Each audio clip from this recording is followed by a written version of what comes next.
জুলাই আগস্টের গণ অভ্যুত্থানের মাধ্যমে জবাবদিহিমূলক এই দেশের ক্ষমতা কিংবা রাজনীতি চাই, শোষণ অত্যাচার চাই না।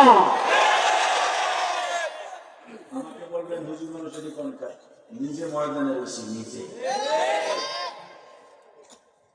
যদি আন্দোলনে ফেল করতাম আজকে মাহফিলও হতো না, মহিজ সুন্নাহও থাকতো না, আমার কোম্পানিও থাকতো না, হয়তো আয়না করে না হয় বিদেশ পালায় যাওয়া লাগতো।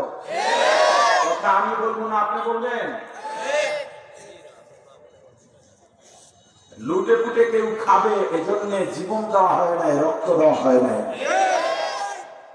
এই জানাই আন্দোলন করেছে, ওরা সবাই জানতো ফেল হলে জীবন শেষ, জানার পরেও ময়দান ছাড়ে নাই।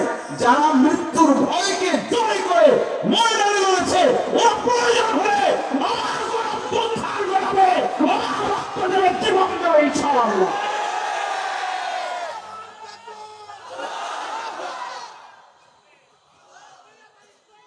এই যুগের পোলাপানরে ভয় দেখায় লাভ নাই। ওগো জয় যত ভয় দেখেন আর যাই করেন, পতাকা ওরা উঁচা রাখবেই রাখবে।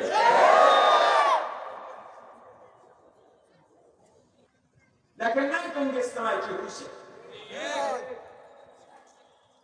হাটাজারি থেকে ফতোয়া আসছে, রহমানিয়া থেকে ফতোয়া আসছে, সাতপন্থীরা মসজিদে তাদের কাজকর্ম করা না যায়, মসজিদ কমিটি সহযোগিতা করলে তারাও গুনাহগার হবে।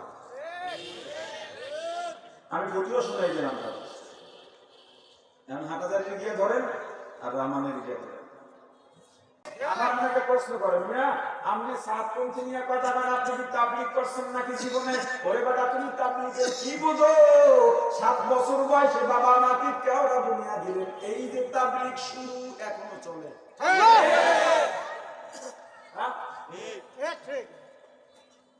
আপনি তো 10 জন নিয়ে দোকানে দোকানে গেলেন, গ্রামে গেলেন, চাষা বসার কাছে গেলেন, বিশাল খেদমত, অস্বীকার করার সুযোগ নাই। তাবলীগের খেদমত অনেক বড় খেদমত, কিন্তু আলেমদেরকে যারা প্রশ্ন করে, আলেমদের যারা আর চোখে দেখে, ওরা ইসলামের দুশমন। কারণ আলেমরা হলো আল্লাহর ওলি। আল্লাহ আমার বানাই না কথা বল না, সরা করতেছি আরে কথা বলেন না। আপনি 1 মাসে কয়েকজনকে দাওয়াত দেন, আমি ডেইলি 1000 মানুষের দাওয়াত দিই। আমি তাবলীগ করি না, আমার কামনে তাবলীগ গেছি, আমি বলে তাবলীগ গেছি, হুজুররা বলে তাবলীগ গেছি। আলেমরা তাবলীগ ছাড়া নাই, তাবলীগ ছাড়া আলেম নাই। আলেম না থাকলে দুনিয়া শেষ। কোরআন হাদিসের কথা বলবে কারা? আলেমরা। ইসলামের কথা বলবে কারা? আলেমরা। মানুষ অন্যায় করলে তা ধরে দেবে কারা? আলেমরা। আমার রাসূল মুসলিম সাহাবীর মধ্যে বাবি এনেছেন, আল হালালু বাইয়িন ওয়াল হারামু বাইয়িন ওয়া বাইনাহুমাল মুশতাবিহাত। বিশাল হাদিস।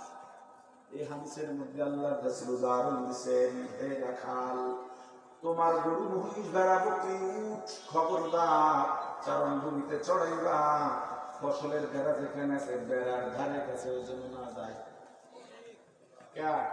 বেড়ার কাছে গেলে সিং দিয়ে একটা গুঁতো দিবে।